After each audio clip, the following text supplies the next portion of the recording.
Yes! What's up, and welcome back to Congruent Academy, the place for people in process. If you're new here, I'm Cal, and I'm getting my act together one video at a time. With that said, today we're going to be talking about getting life a little more organized. Maybe you're just emerging from a bit of a slump, but you're determined to get yourself together. At Congruent Academy, we're all for showing up for yourself. And so these are some tips for things that I've done over the last few months to get on the other side of burnout and keep moving forward. Today, more than ever, with things so uncertain, I think that disorder can manifest itself in our personal lives as well. With so many competing priorities, it's no surprise why so many of us often feel like we're barely holding it together. And so I've designed this video to be a primer to people out there watching who recognize that it's time for them to start organizing their lives. And if that's you, good for you for showing up here. That shows that you have good intentions for your future, and that's something to really be mindful of. But watching this video is not enough. Taking action is critical. There are a lot of channels out there that I would watch all the time with great tips, but without actually implementing any of the tips, it ended up just being a complete waste of my time, and that's the last thing that I want to do for you. So, while I do try to keep things accessible and upbeat on this channel, I just want to remind you out there watching that sometimes these videos cover subjects to which there will likely be a corresponding professional in the field who could be of better service to you than any YouTube video might be. And so I'd like to remind everyone out there watching that I am by no means an expert in any of these things. That's kind of the whole point of this channel in the first place. So please, don't substitute this content for any medical advice or anything like that. There are professionals who get paid to diagnose and treat things, and you should go to them before going anywhere online for that type of prescriptive treatment. I'm just here to reflect on some things that I've been exploring in my own life and bouncing it off of you, so just keep that in mind. As I am broadcasting to you from the room for improvement, I want to remind you watching this video that I'm a work in progress just like you. I recognize that we're all on our individual paths in life, and so if something doesn't work for you or isn't relevant, it's totally fine.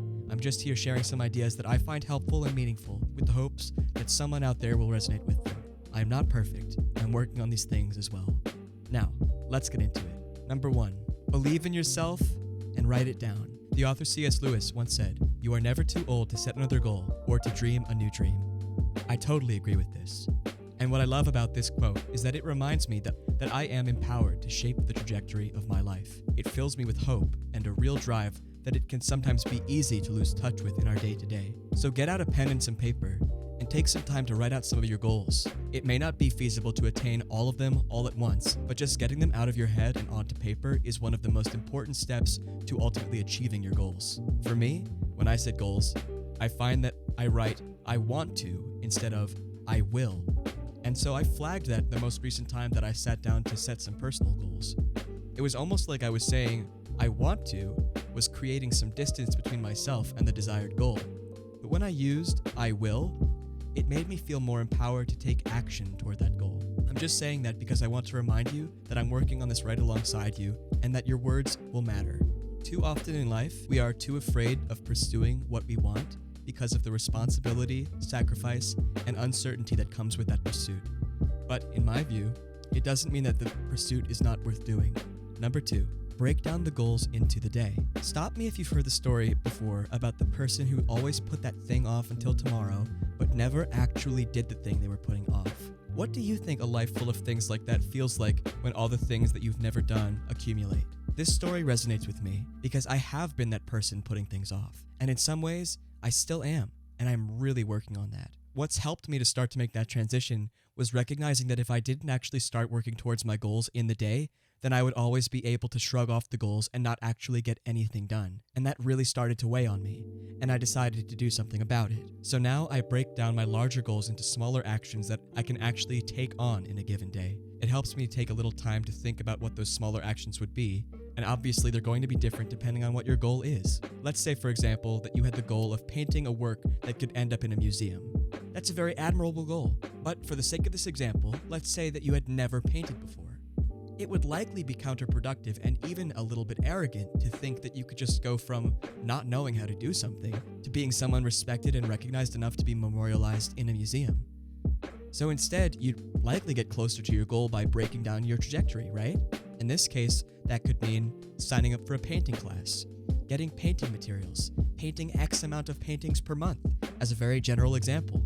Bottom line, If you break down your larger goal into a more attainable goal, I find that I become less focused on the outcome and more focused on the process of working towards the goal, which ultimately feels more rewarding to me, and I end up actually pursuing these goals with more consistency and accomplishment across time.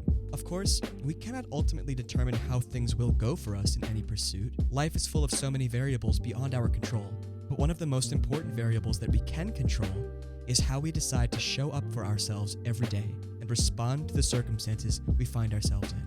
Number 3, take stock of what you have and what you have to let go of. Gratitude and growth go hand in hand in my experience. In my process of organizing my life, I've had to let go of some things that weren't really serving me or helping me show up for myself on a daily basis. I'm still working on this, I want to reiterate that, but it would be the little things, like ordering food instead of cooking for myself, or staying up early in the morning staring at one screen or another instead of getting a good night's sleep.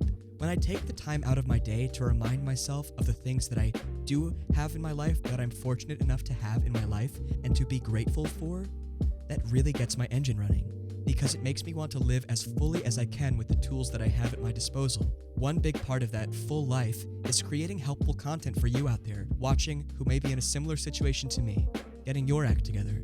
Letting go of things is not always easy, and it is certainly a process. I'll likely make a video on that in the future, if that's something you'd be interested to see. But in my experience, when I started to let go of some of the thoughts and ways of living that were getting in my way, I started to see a lot of improvement in my life. Number 4, take time to reflect. This tip is one of the most helpful for me of this list, and that is because it is so important to take stock of the things that you are learning as you make progress in your life. I don't know about you, but sometimes it feels like everything is moving so fast, especially when things start to demand more from you. And so it's very important for me to block off some time in the day to just connect with myself. For me, I do this in the morning with some writing about what the day was like before and what the day ahead of me looks like as well. The things I'm excited for, and even sometimes the things that I'm dreading, but I know are going to be necessary to do. When I take the time to reflect, I get to unpack the clutter that I can sometimes accumulate in my mind over a period of time. And so when we take time to reflect, we create an opportunity for ourselves to learn and adjust as needed as we continue to move forward with more clarity and perspective. Number 5. Build this into your routine.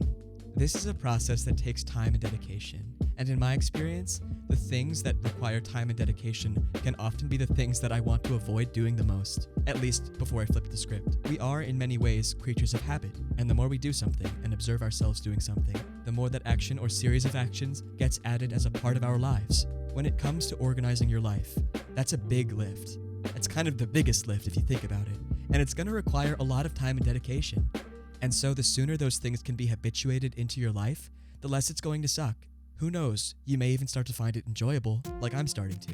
One tip that I have is to start small. If you're organizing your life, chances are you're not coming into this process in the best shape. So, for example, rather than saying I want to completely transform this space, totally declutter it in a single day, I said, today I'll spend 20 minutes cleaning and organizing one drawer. As you can see, the room for improvement is, well, a work in progress. But that's fine, because I'm actually doing the work each day, because I've built it into my routine, instead of setting an unattainable goal with no actual start or end date to completing it. Altogether, these tips are helping get my act together one video at a time. I would love to know what some of your goals are going into 2023. If you're open to sharing them, please do so in the comment section below.